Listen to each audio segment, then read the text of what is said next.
Welcome, welcome, welcome, welcome. Revolution Sundays with yours truly. You are welcome to join us. Excuse me, I'm caught off guard here.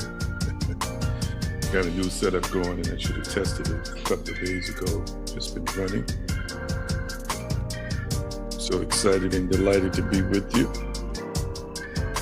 Revolution Sundays. Yours truly, A.G. Green, Grand Rising Titan, Resident Mystic, Pastor Turk, and to others who are coming in. Had a few difficulties again for some reason on a Sunday with Patreon. Could have been me, could have been the platform itself. I'll try it again in a few days. See how it is, but I'm so thankful and grateful to be with you here on this particular day. Tag, share, and text. Text, share, and tag. Grand Rising, my love. Crystal. So thankful and grateful. You can share this link and anybody can watch it since we are on YouTube. Let us pray. Almighty, we're so thankful and grateful for this opportunity you've granted us. Thank you for strength.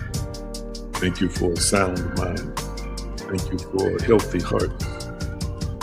We declare and decree healthy body, healthy lifestyles.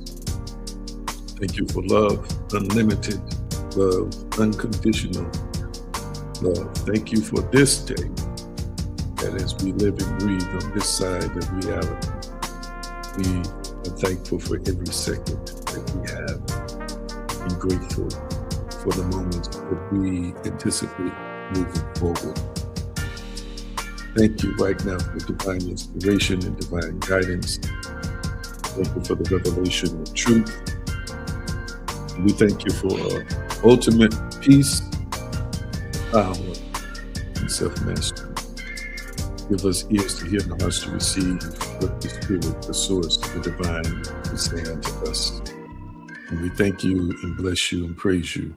I remember the name, the way, the power, and the consciousness of Yeshua. It is so, and so it is. Thank y'all so much for joining us today on another Revolution Sunday. Yours truly, A.G. Green. Don't forget to visit aggreen.com. Keep up with the latest happenings. And if you're new, you can join our spiritual community for free and then upgrade. Patreon.com/A.G. Green now.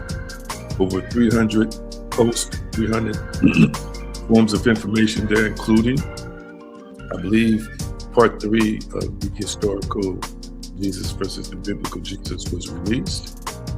We're developing that model of information for you slowly. Keep reading. It's good. It's informative. If you haven't read the latest article, the latest blog, then you have to be a member of our Patreon community. To do so, I encourage you to go there and check out that blog article that was released a couple of days ago. And I believe this upcoming Tuesday, part 4, will be released as well. Follow, like, and subscribe to social media. A.G. Green Now, at A.G. Green Now, TikTok, Instagram, Facebook, Pinterest, Twitter, and YouTube. Pick up the latest book, the latest manifestation pack at divinespeciesshop.com. That is divinespeciesshop.com. Again, we are excited, honored, and privileged to be with you all here on today. I'd like to remind you what Philippians chapter 4, verse 13 says. It says, I can do all things through Christ who increases those who strengthens me. And I want you to type in the comment section, I can. Come on, type it in the comment section, I can. That's it, type it in the comment section, I can. I can, I can, I can. And while you're typing that, video and sound check. Let me know if you can see and hear me well. Let me know if you can see and hear me well. I can. The source of the time has been part of the eternal part. I am one with all power, all creation, all things. My support is here and now, and I can. I can. I can heal. I can recover. I can experience restoration. I can experience new life. I can. Oh, yes, I can. I've got to know that I know that I know that I know that I know that I know that I know that I know that I know that I can. No matter what it looks like, no matter what it feels like, no matter what this physical reality that I have everything to do with creating that may appear to be in ways that I don't appreciate, I can. I can. Ephesians 3:20 says, now to him that is able to do exceeding abundantly above all that we ask or think, it's according to the power that worketh in us. I want you to type it in the comment section, speak out loud to yourself. I am powerful. Come on, type it in the comment section. I am powerful. I am powerful. That's it. Type it in the comment section. I am powerful.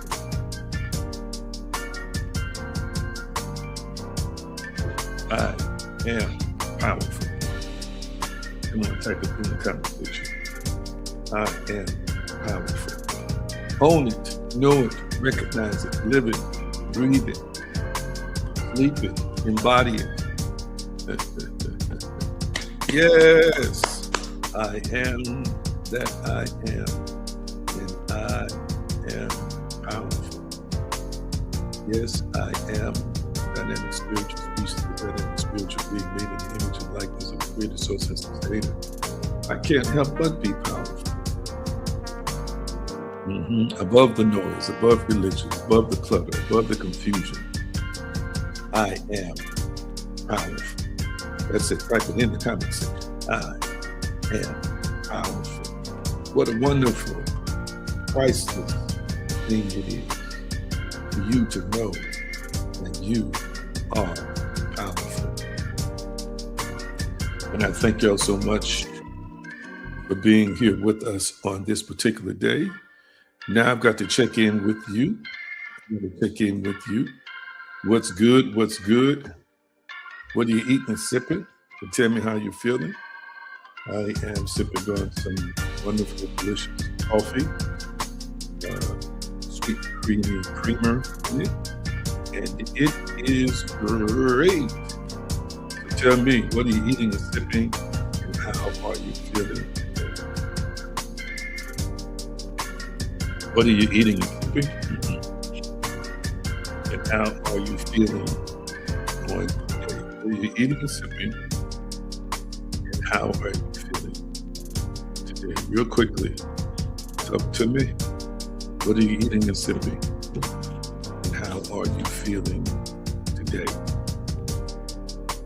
I live through you in these moments, especially when y'all are going down, sipping or drinking something that I would so desire. Of course, I might one up y'all soon because I'm going to be eating a good, big Father's Day breakfast.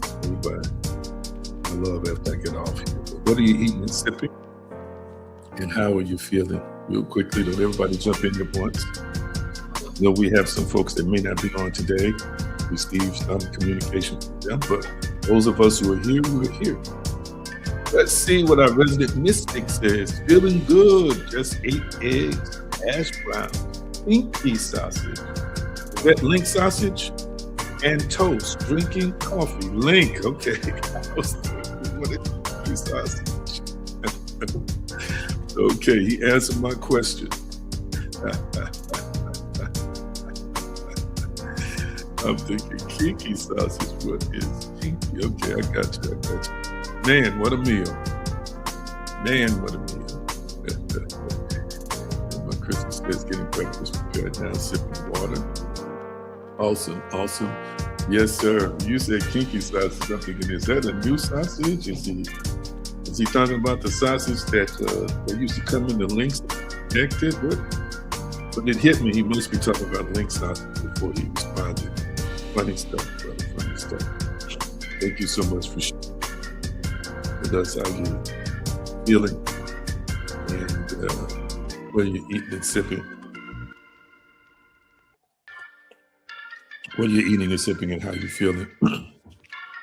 I'm so thankful and grateful. So thankful and grateful. So you say you can hear me and see me well. That's good. That is what I want to hear. And I want to gently remind you all that I have a new project out. And I want everybody that can, even if you don't get it, encourage somebody else to get it. Because we're also about paying it forward. And so at this particular time, I have a powerful 7-day manifestation and prayer activation pack. Align, Activate, and Manifest. That's the book on the screen. I need to clean that up. I'm sorry. That is the workbook, and these are the 7-day audio activations.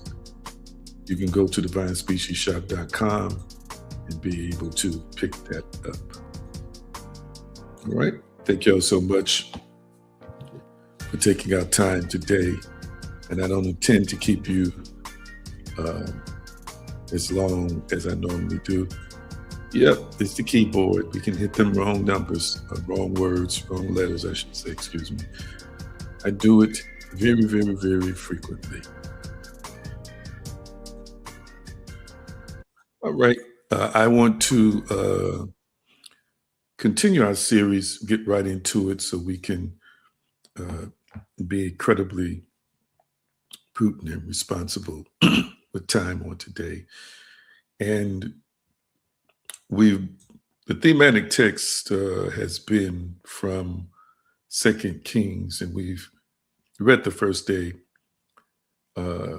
verses 16 through 37. I read it. We've had an emphasis on 2 Kings chapter 4, verse 26. So I want my assistant to put that up.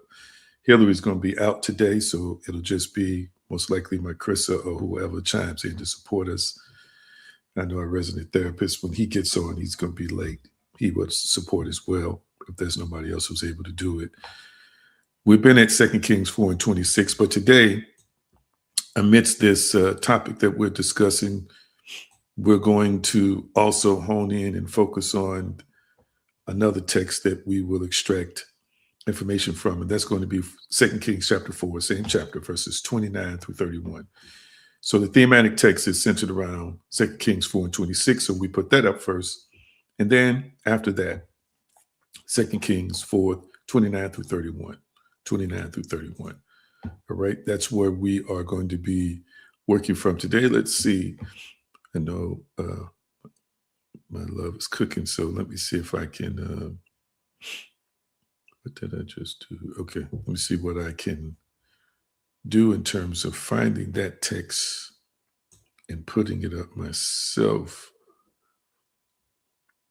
Okay, let's see here, got to go all the way up here. Okay, so I got 4 and 26. I can put that up. Look like it's King James. Let's see here. Here we go, right here. Put it up on the screen for you. Run now, I pray thee, to meet her, and say unto her, is it well with thee? Is it well with thy husband? Is it well with the child? And she answered, it is well. Now I'm going to focus in on, let's see,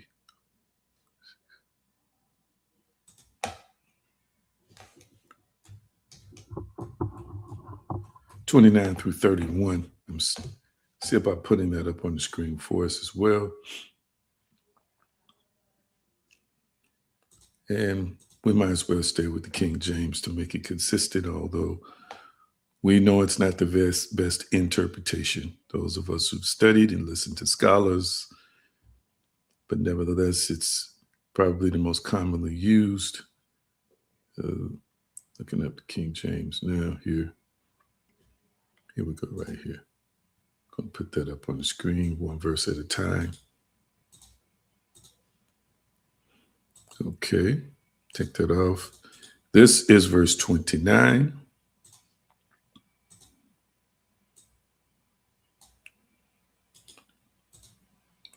And it says, then he said to Gehazi, gird up thy loins and take my staff in thine hand and go thy way. If thou meet any man, salute him not. And if any salute thee, answer him not again, and lay my staff upon the face of the child. Now this is verse 30 that I am putting up on the screen right now. And verse 30 says, and the mother of the child said, as the Lord liveth, and as thy soul liveth, I will not leave thee. And he arose and followed her. And then here is verse 31. Verse 31. And Gehazi passed on before them and laid the staff upon the face of the child. But there was neither voice nor hearing. Wherefore he went again to meet him and told him, saying, the child is not awake. The child is not awake. Okay. So we've been discussing, and make sure I got the installments right here. I think this is part 3, I believe. I think I just saw a resident therapist chime in. Is it part 3? I believe this is part 3. It is well, all is well, part 3. Let me redo that because I got the part 3. Got the part 3. Let me take that off the screen and redo that. I'm gonna put that at the front so it won't be so confusing. I got it at the back here. So I want you to type it in the comment section. It is well and all is well. Type that in the comment section. It is well and all is well. Type that in the comment section. It is well and all is well. It is well and all is well. We have ears to hear and hearts to receive what the Spirit is saying to us. Thank you, thank you, thank you, thank you. It is so, and so it is. Ashe, ashe. Before I get into the lesson today, we've been focused on a powerful mother, but today is Father's Day. And I want to, in brevity, say Happy Father's Day to all of the fathers in the world, especially those who are part of this tribe. I say Happy Father's Day to you. And I want to say this, I've said it before. I've been saying this for a long time, probably 2 decades now. I say it from the depths of my heart. And that is, I have been thankful and grateful to be a father above and beyond pretty much anything else I've ever been. It is the highest to me honor, or one of the highest honors of life, to be able to sire a child and then turn around and love it, nurture it, help it grow, provide for it what it needs spiritually, mentally, and physically. It is a part of you, and in spirit and sometimes genetically. It doesn't have to be genetic.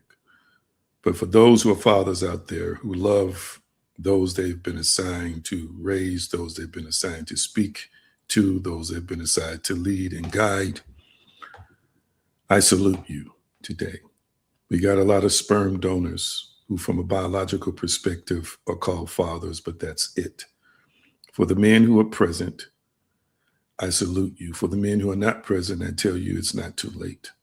As long as you're breathing, there's breath in your body, blood flowing through your veins, you have an opportunity to be better, to be greater. And so, again, I want to encourage the fathers who are here, continue to be present, continue to do your best, continue to love, lead, and guide, continue to be transparent, continue to be available. And I thank you for your service. And I thank those fathers who are there for what they mean to their children and how they are, in every conceivable way that they know, making an impact on that particular child. Even if you're not connected to them and you desire to be, you can pray for them. You can send them messages. There's so many things you can do to continue to connect and communicate with them.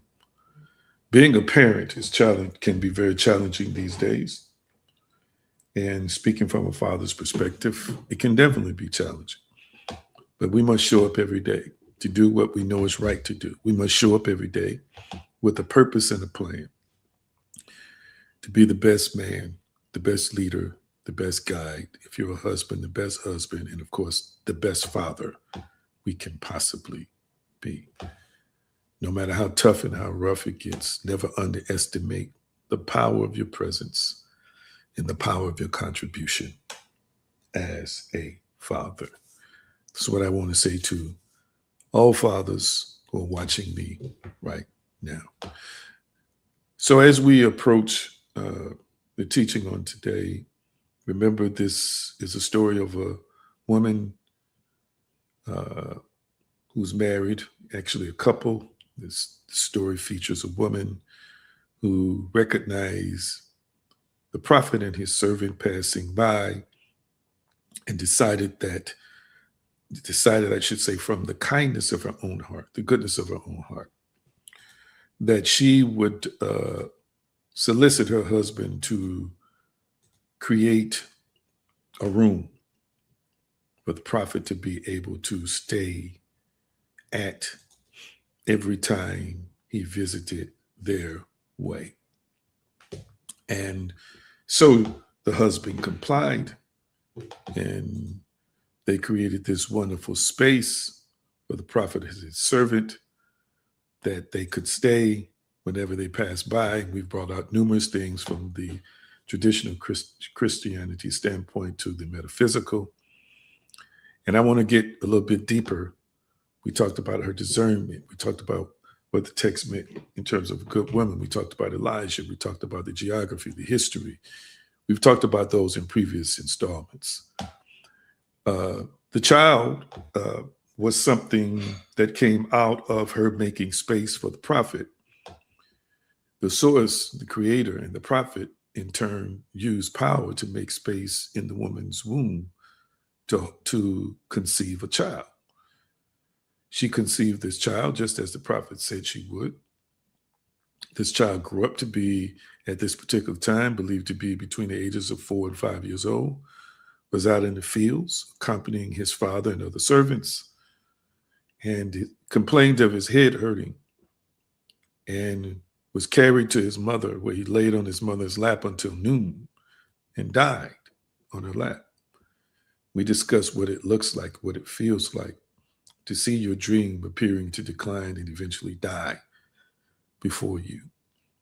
What's powerful is that after the child died, took its last breath in those moments, she had the servant to ready her horse. She told her husband, I'm going to find the prophet. And she basically said to her husband, it is well. We learned that the word well in Hebrew is shalom, and we recognize that shalom does not just mean peace in Hebrew. It means completeness. It means wholeness. It means healing. There are numerous things that shalom means, and shalom, of course, is double impact just as Ashe is double in terms of its affirmation of creation. Shalom, shalom ensures that the peace and the power goes before you to accomplish that which you have unleashed it to do. In this case, she says it as well in Hebrew. She's saying, Shalom, it's well. I'm going to see the source of this miracle. I'm going to see the one who was instrumental in causing us to conceive this child together.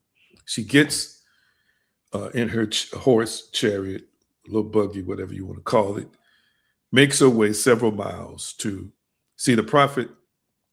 The prophet sees her from a distance, sends his servant. Now, the first thing I want to say in terms of providing a reminder is that when this situation occurred in her life, which is tragic, death can be tragic, especially at this age.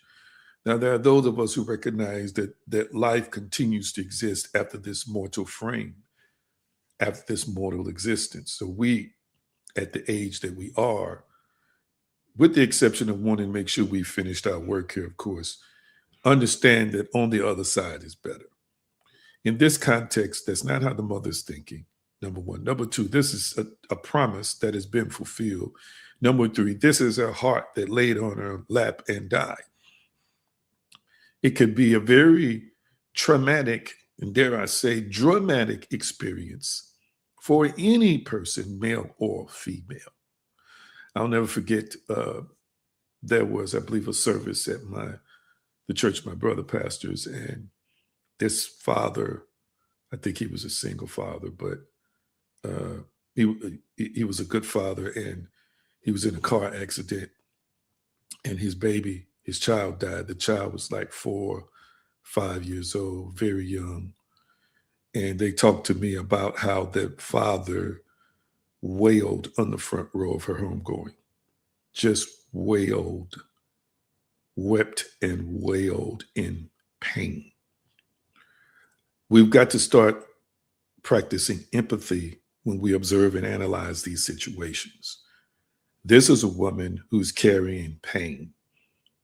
This is a woman who's carrying grief. But in carrying pain and grief, she's also carrying faith. She's also carrying peace. She said within herself, I know what I just saw, but I still have peace. I still have completeness. I still have wholeness. I still have access to the source.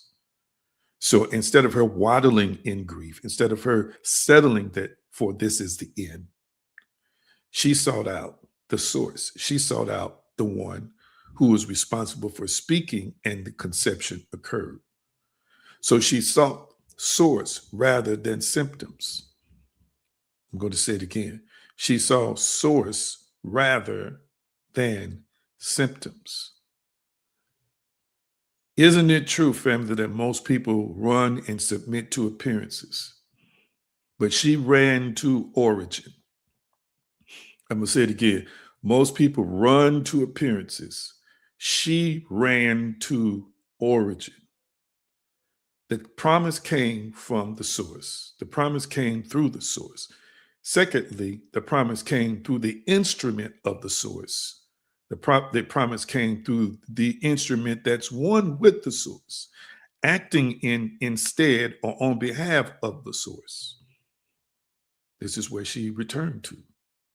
She returned to where she believed the solution was.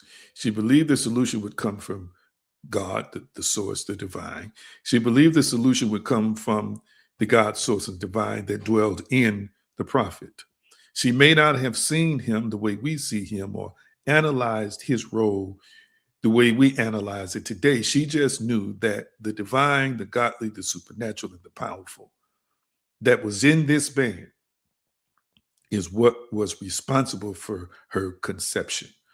For it is believed that her and her husband had tried. She was a woman advanced in age and had pretty much given up on having a child.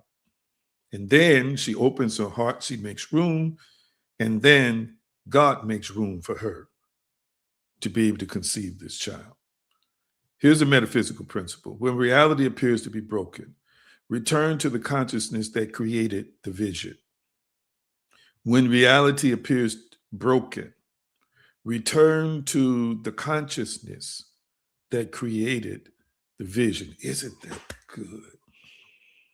The consciousness in our case, of course, is us. But again, we are divine spiritual beings who have the spirit, the DNA, the fabrics and the strands of the creator.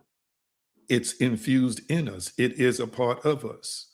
The consciousness and awareness that you developed that was felt like inspiration, it could have been a vision, it could have been a feeling, it could have been a dream, but you knew it was true. You know it was revealed to you as truth. When things appear to be broken, this is where you return to. You don't go into the valley of despair and fear.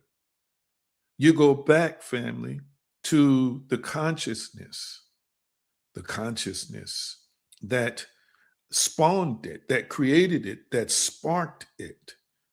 That moment that you knew it was done, that moment you knew it was complete, that moment you knew this is an intimate interaction I'm having with the source, an intimate interaction I'm having with the divine, an intimate interaction I'm having with the God, and that is happening within me.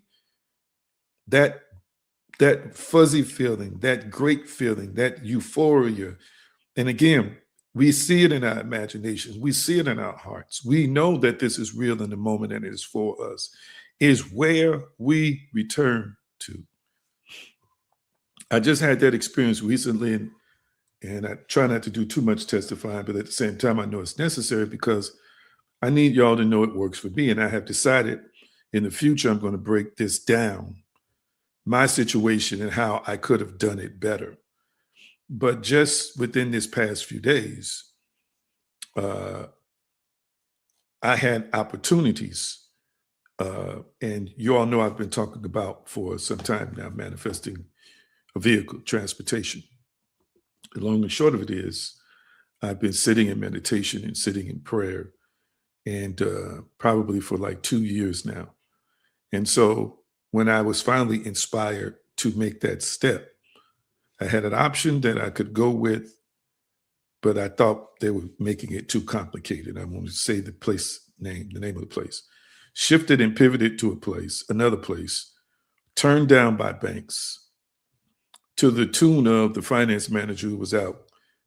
When she came back the next day, told me, I don't know what they were doing yesterday. This should have been approved yesterday. She's like, your credit score is good enough, your history, all of that. She's like, I don't know what was going on, but this should have been done yesterday. The long short of it is, I pulled out of one situation the day before. I didn't like the process. The interest rate was super high, but I didn't like the process. The next day, I go with the company I know, and I'm getting these no's. You know what I had to do in the moment? Return to the consciousness that created the vision. Did you hear me? If you heard what I just said, type yes or no. I had to return to the consciousness that created the vision. I am the consciousness that created the vision. I am the divine being that created the vision. I had to return to the consciousness. Let me tell you what I told the salesperson at the car dealership that finally approved me when this finance manager came back the next day. I said, I'm a person of faith. And I know that I'm responsible, I let her know, for creating my reality. I said, so what I'm going to do is, all these no's can pop up, but I'm going to align with my yes, and the door is going to open for me. So I'm not concerned. I have what I want. I'm going to have what I want. This is exactly what I told her. I told her this on a Wednesday, I believe it was. Was that Wednesday? I think that was a Wednesday. And the next day, when the finance manager comes back in, I get approved for the exact car that I chose on that lot, a beautiful vehicle.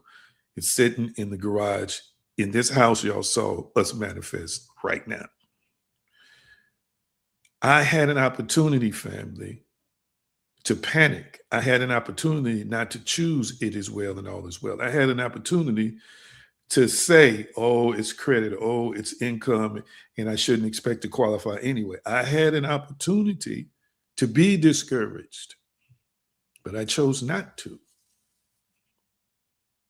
I was encouraged, of course, by my love. We're one, we're in this together. And that helped. But I knew within myself what I had already done, what I had already driven, what I had already purchased. I knew it didn't make a difference in terms of from the perspective of the divine, the unlimited, the all-powerful. It doesn't make a difference what your score is or what's in your bank. When you are divine, where you operate, if you choose to, is above the linear natural frame of existence. Am I making any sense to anybody right now? I want to make sure that we have these practical guidelines, but you don't have to live in those guidelines if you don't want to. Yeshua says, I'm in the world, but I'm not of this world. And then he talks about him being above from beneath, again, a hermetic principle as well, and operating from the state of above instead of operating from the state that is beneath. She returned to the place that created the vision. And in this case, it happened to be within the prophet. I want you to understand that prayer is alignment. It's not informing God, it is aligning yourself. And real prayer is not begging, it's not wishing, it's not hoping, it's not throwing a dart with your eyes closed and hoping it hits the bullseye. It's not waiting on some omnipotent being to have pity and mercy on you or wait for you to jump through all of the hoops that religion says you have to jump through just to get an answer, just to be seen or just to be recognized. It's not even about praying in a name. It's about alignment. Prayer reorders thought. It reorders emotion. It reorders perception. It reorders expectation. Real prayer. Let's look at the staff. So they meet the prophet. They meet the prophet. Or I paraphrase that. They're at a distance from the prophet. And so the prophet sends his servant with the staff. And he sends him first of all to see what's going on. Verse 29, then he said to Gehazi, gird up thy loins and take my staff in thy hand and go thy way. So before Elisha personally arrives, this is after he finally meets, the woman, and the woman gets a chance to explain what's going on. He sends, in the interest of time, he sends the servant ahead with his staff to try and see if that will remedy or cure the situation. So when Gehazi puts the staff on the dead child, the text says nothing happens. We don't hear the child's voice. There's no response, no resurrection. The staff failed. The question is why? Why did the staff fail? There have been many people who've been analyzing this text for centuries, trying to understand why did the staff fail? In the ancient world, and in the Hebrew, the word staff is, and I'm probably butchering this, misheneth. It means, of course, staff, walking stick, rod of support, but it's also a symbol of authority. The root of this Hebrew word means to lean upon, to support. In those days, a staff was one of the most important possessions a man owned. As we briefly look at its representation in the ancient East, the staff represented identity, authority, position, leadership, inheritance, power. A king carried one. A shepherd carried one. A prophet carried one. An elder carried one. So the staff was seen as the extension of the person. Ancient people viewed the staff almost as an extension of the individual. So consider it like this. Kind of think of it like a king's crown or a judge's gavel, a police badge, a military commander's insignia. It literally represented delegated authority. And in addition to that, the staff did carry the reputation of the person holding it. I want you to type in the comment section, everybody has a staff. Type that in the comment section. Everybody has a staff.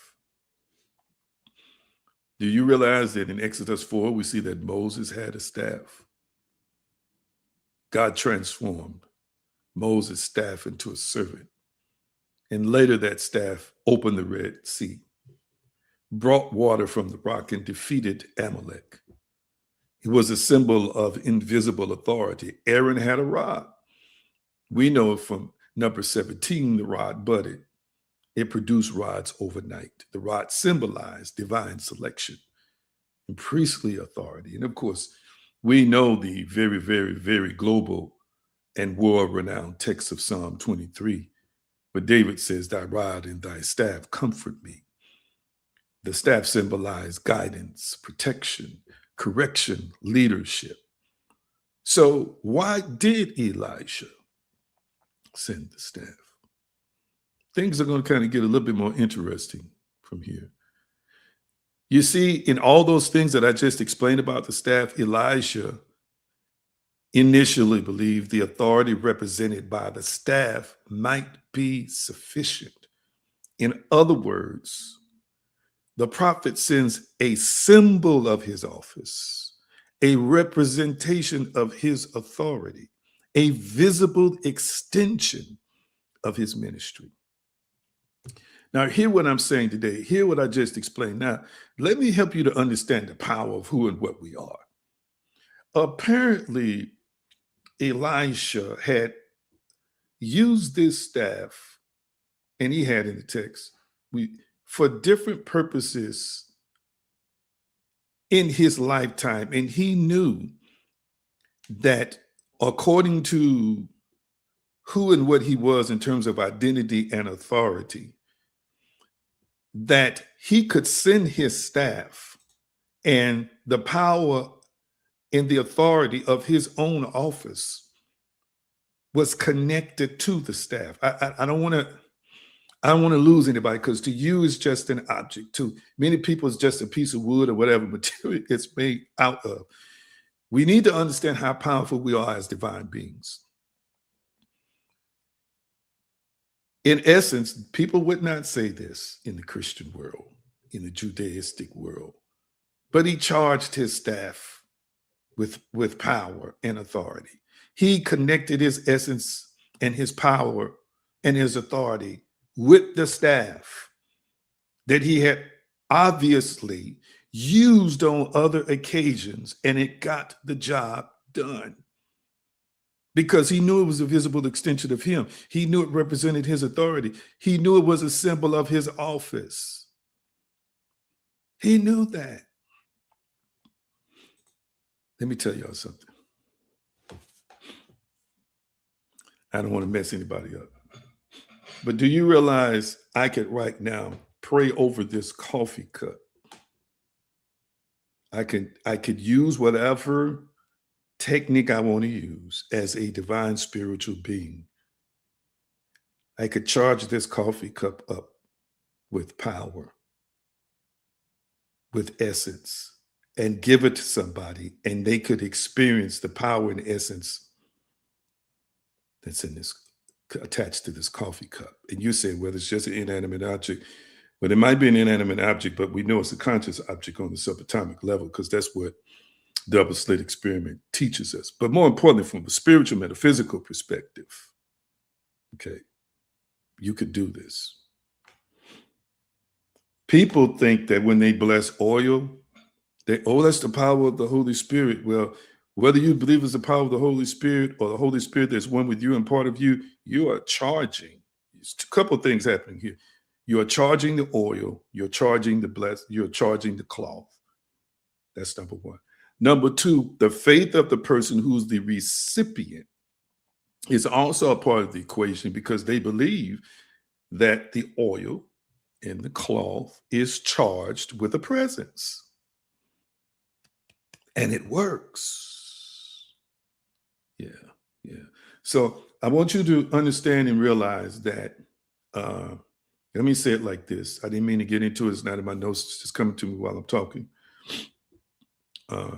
When you pray over something and you give it as a gift, understand an intention which can create a spiritual connection can happen through the object,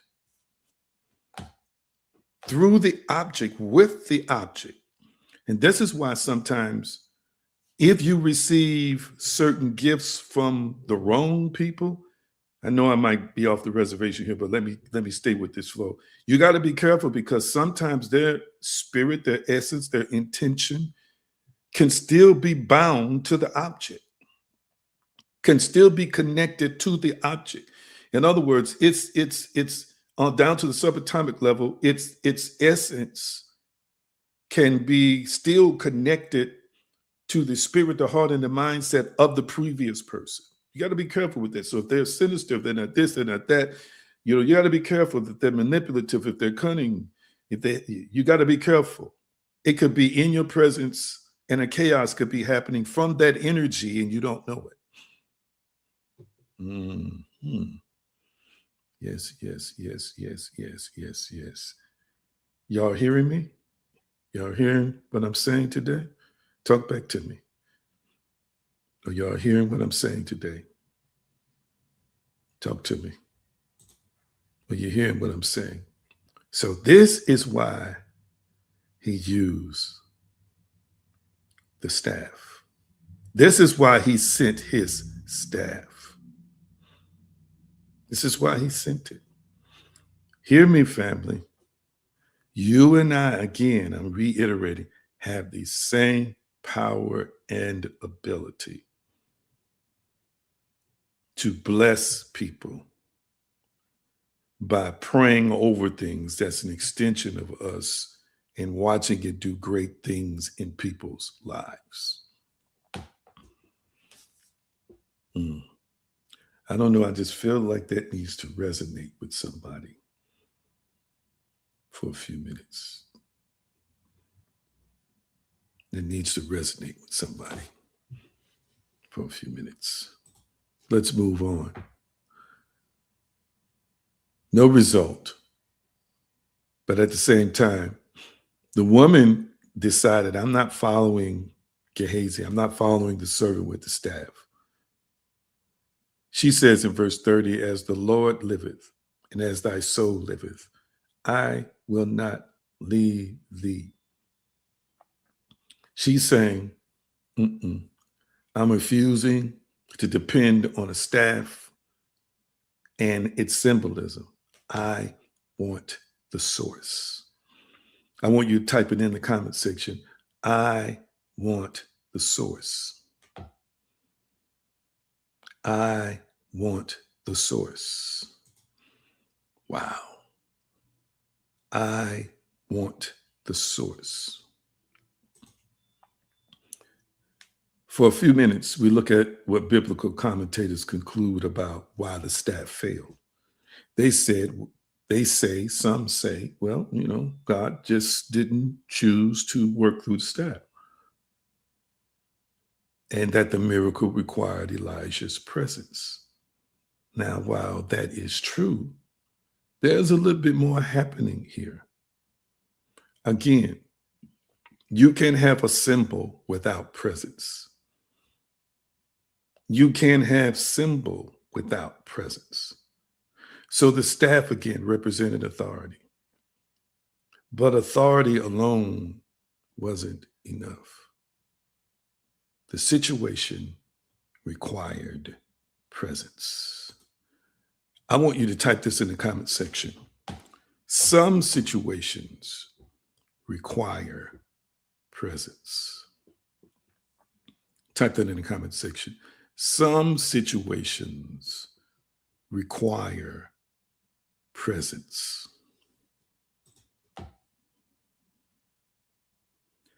So a photograph of a doctor isn't the doctor. Would you agree with me?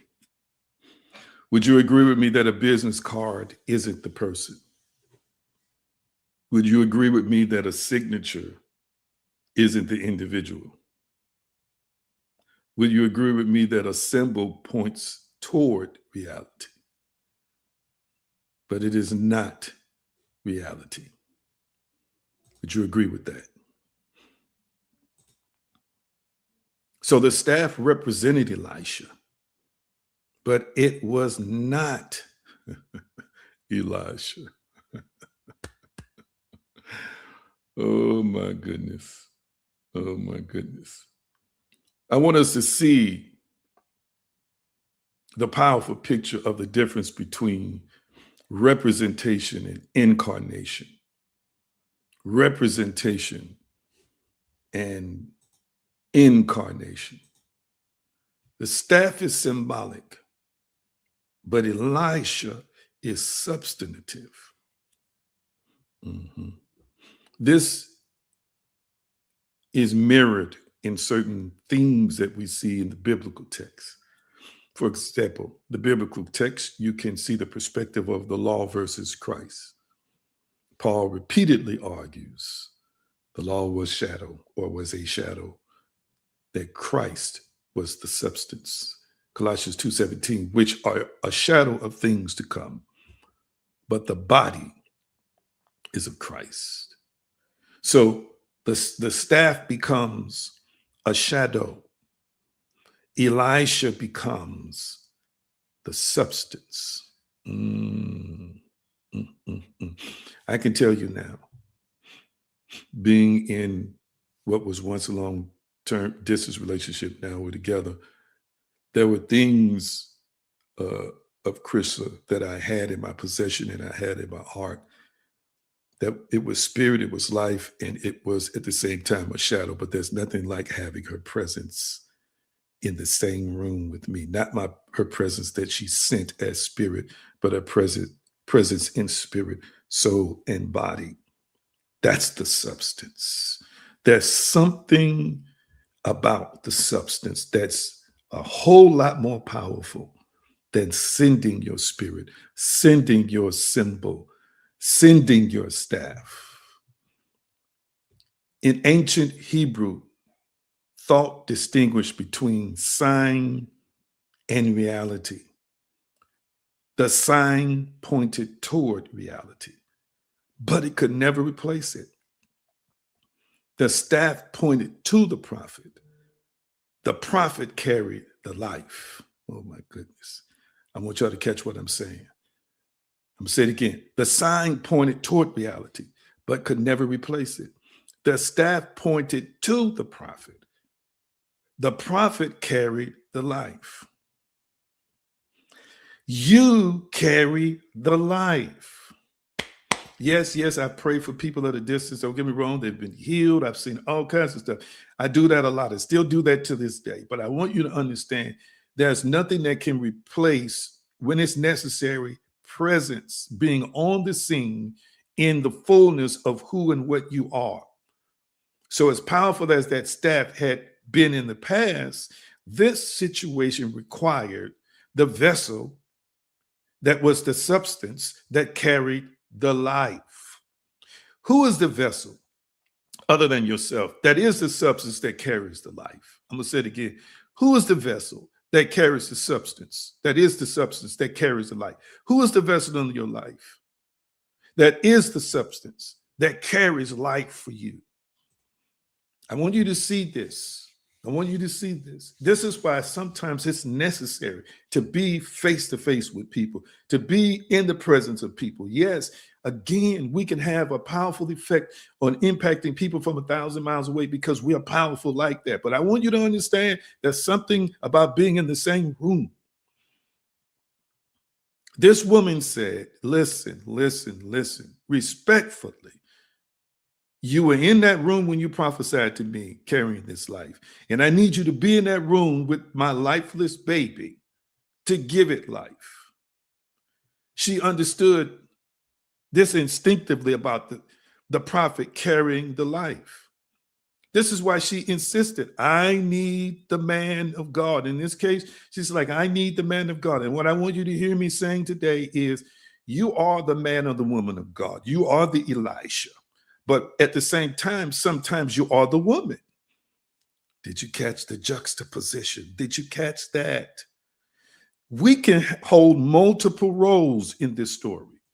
We can hold multiple positions. We can be the person who's in need of the miracle and don't know how to access it from within ourselves, but we can also be the person who is the Elisha, who unleashes or releases the miracles. Do you see what I just said right there? Looking at a metaphysical interpretation. The staff symbolizes external forms. You know what the staff symbolizes? Rituals, methods, techniques, formulas, symbols. But the prophet symbolizes living consciousness, presence, awareness, alignment, connection, spirit. You are the prophet, can be the prophet in your own life 24/7. If you choose to be, you are living consciousness, you are presence, you are awareness, you are alignment, you are connection, you are spirit. But today, many folks trust the staff. Lord have mercy. I just said a word there. Many people trust the staff. They trust the affirmation. They trust the crystal. They trust the prayer cloth I just mentioned. They trust the church attendance. They trust the ritual. They trust the method, but neglect consciousness itself. The power is not in the object. The power is in the life behind it.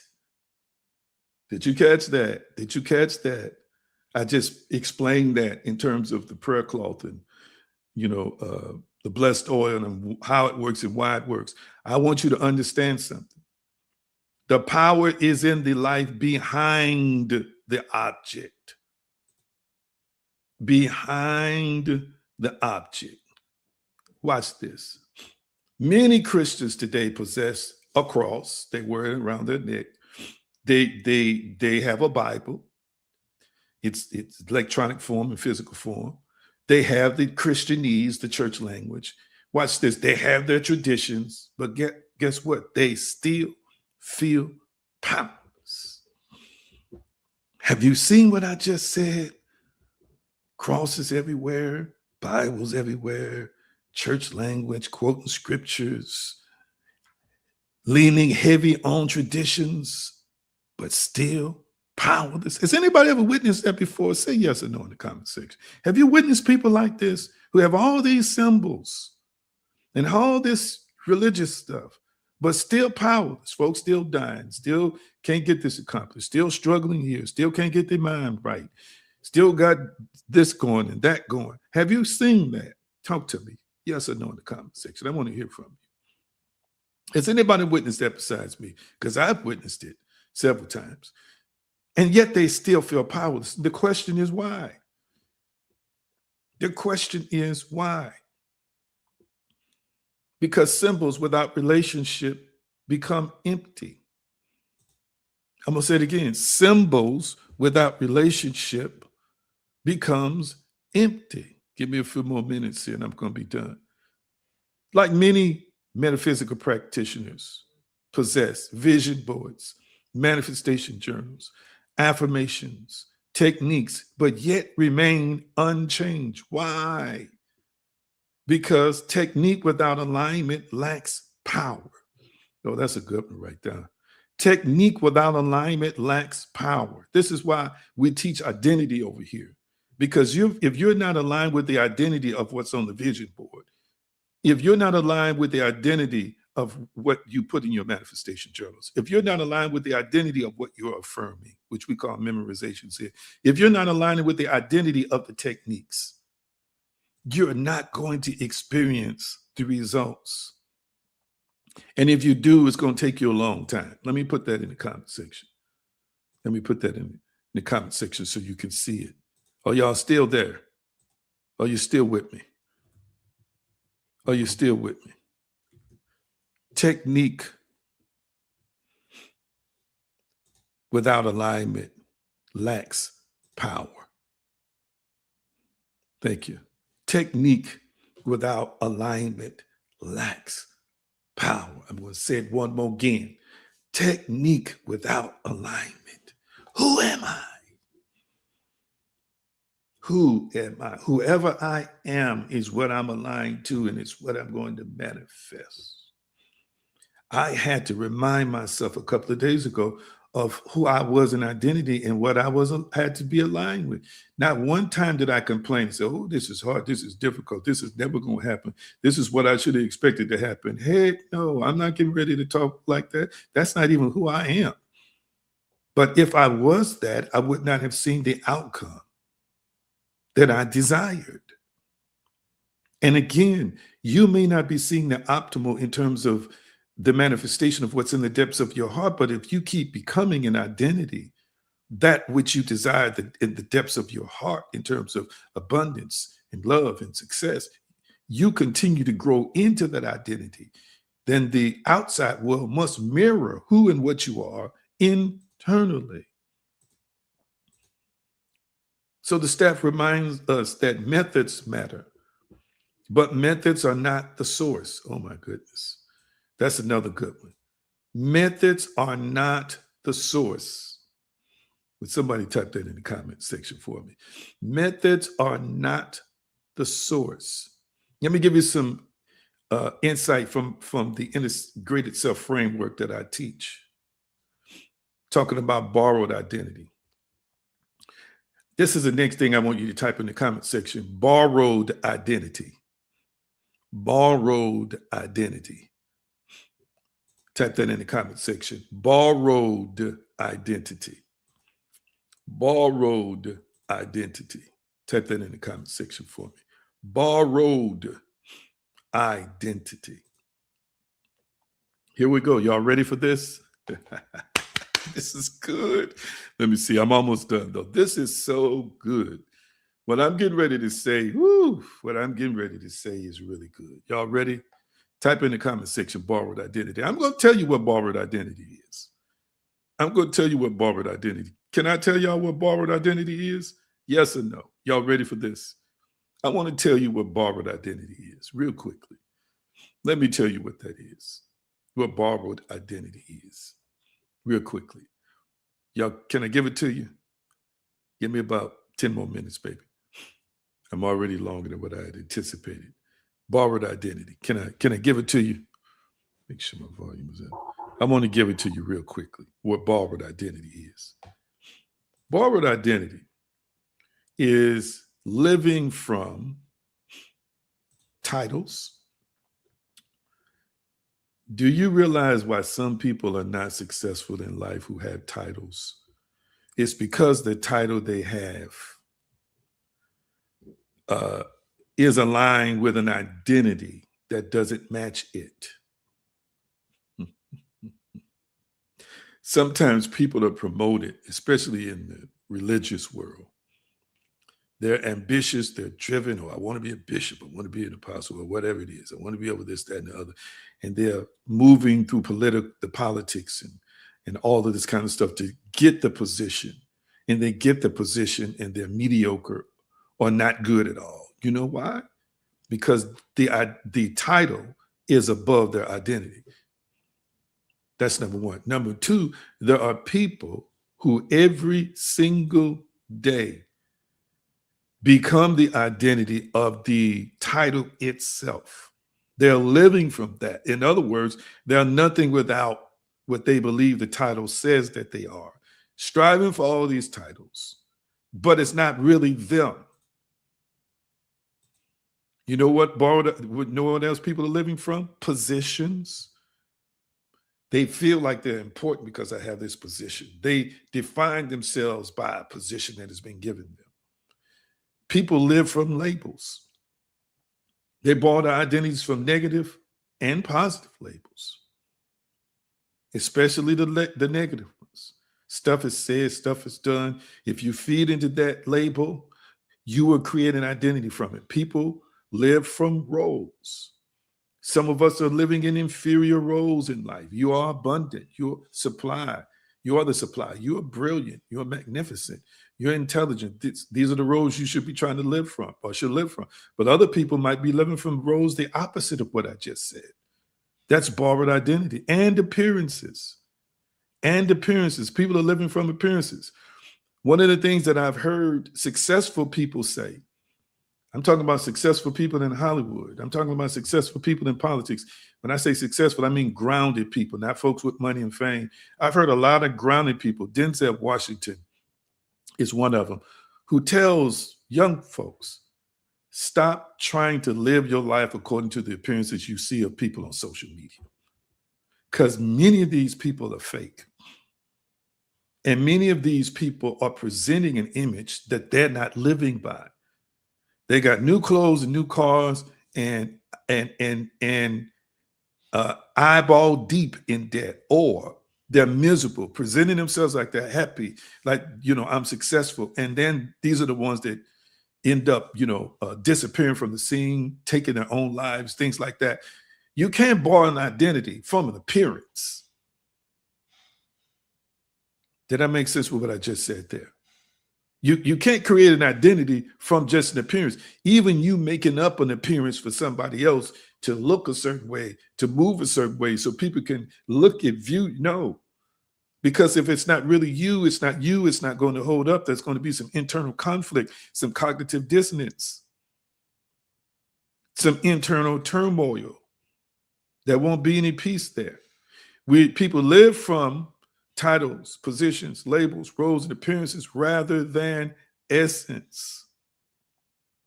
Did you realize that Elijah's arrival represents embodied identity?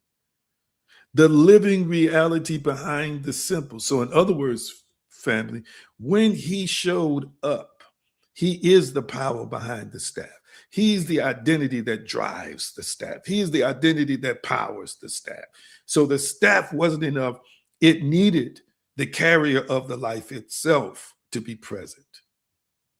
And as I said before, many people carry staffs: pastors, coaches, leaders, parents, executives, and entrepreneurs all carry staffs.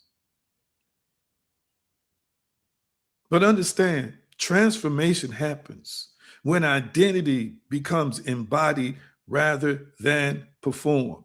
There are a lot of people that's doing stuff that they haven't embodied yet. And this is why it's not long-term. This is why it doesn't stick. This is why it doesn't last, because it's not really them in identity. So the staff failed because the situation required more than symbol. Oh my God, I feel something. I feel something. It's time for us to let go of old symbols in music and old symbols in this and old symbols in that, and start focusing on what's required now, which is presence. The situation required presence, not a staff. It required alignment. It required consciousness, living consciousness. It required relationship. It required embodied life. This woman, this mother, understood something that was incredibly profound. When death has touched your promise, you don't need a symbol. Hey, my God, hear me, hear me, hear me. When death has touched your promise, you don't need a symbol. You need the source.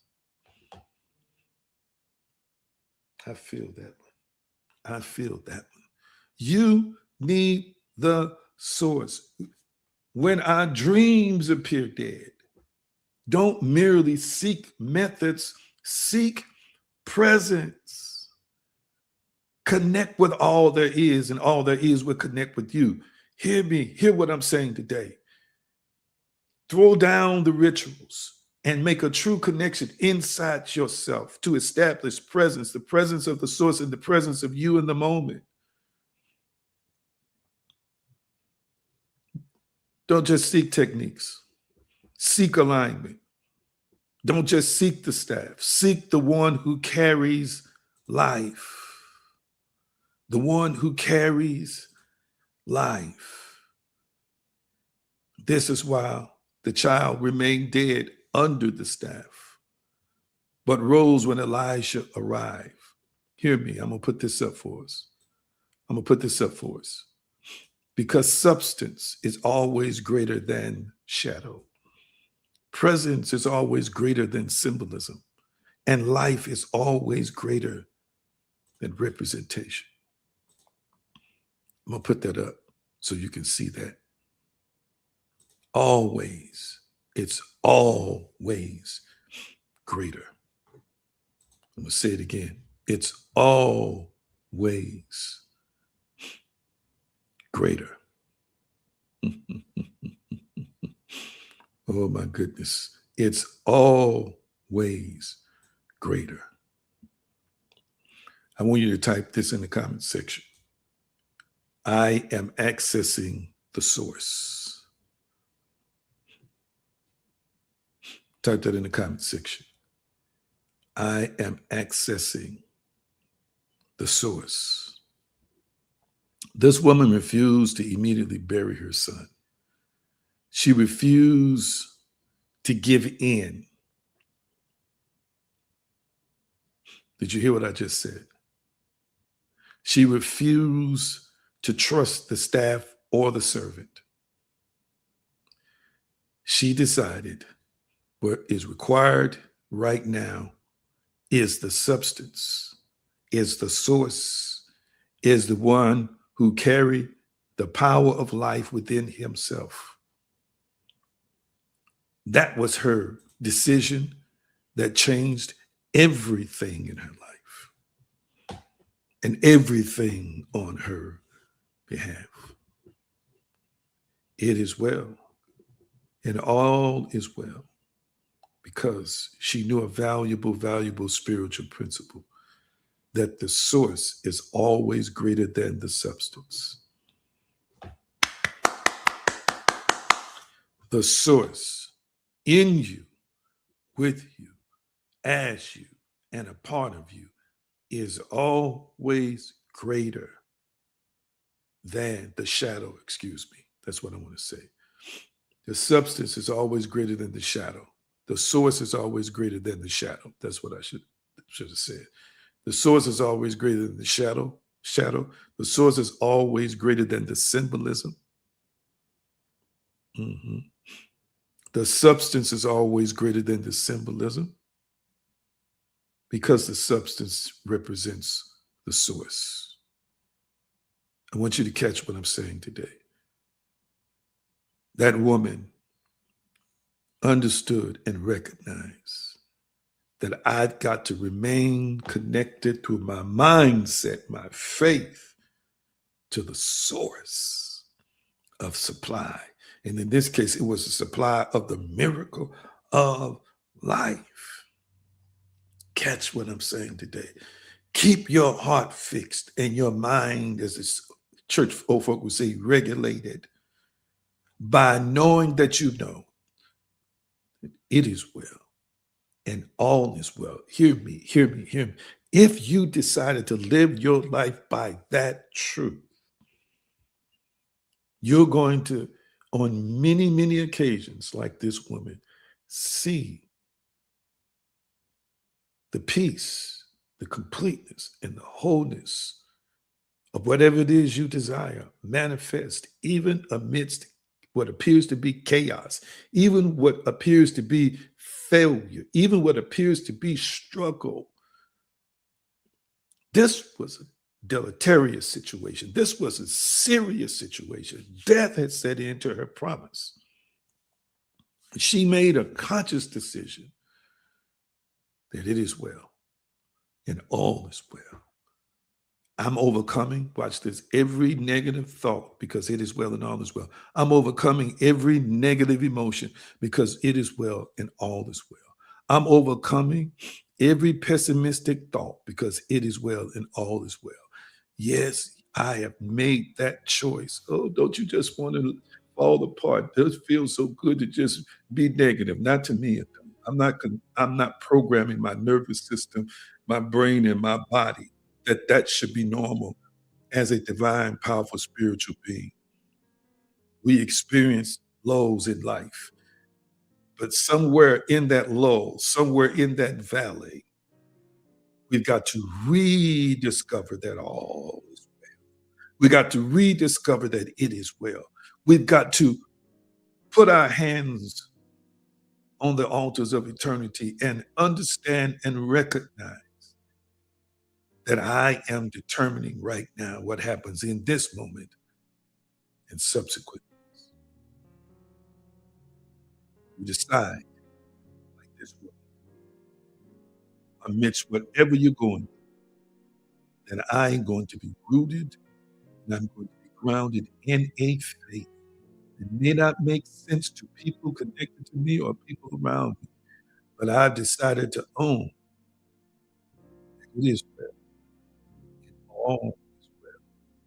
And I know within my heart that the very source of all life, all supply, is honoring my faith, honoring my state of consciousness, honoring my state of being, and will manifest circumstances and situations that it truly is, and all truth is.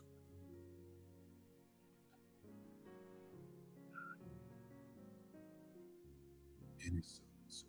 So it is. Spirit of the living source, creator of all. Thank you for this presentation, this teaching today. Thank you for those who absorbed this. Thank you for those who vibrated at the spiritual frequency, use their spiritual tuning forks, and they align in identity as one who always sees from a mind through the lenses of life. No matter what happens to them, car accidents, bills, betrayal, terminations on jobs, having depressive moments, they still live from the core of it is well. And all is well. Thank you. Right. And I remember power, light, and identity. Name the way, the power, the consciousness. So it is.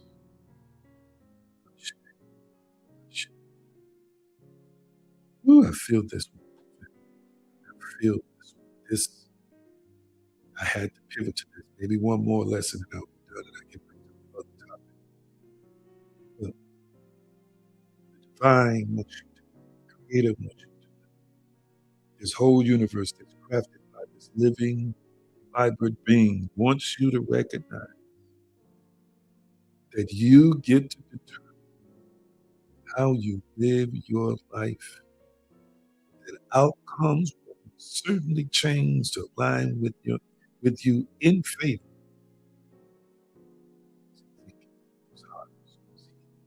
Controlling your thoughts, investing in a faith, in a consciousness, in a mindset that it is well and all is well. I can tell you miracle after miracle, even in the last 30 days and 60 days that's happened for us, how things that just continue to align because of the unity of thought and congruence, and more is unfolding and more is happening. The second deal with the car was better than the first.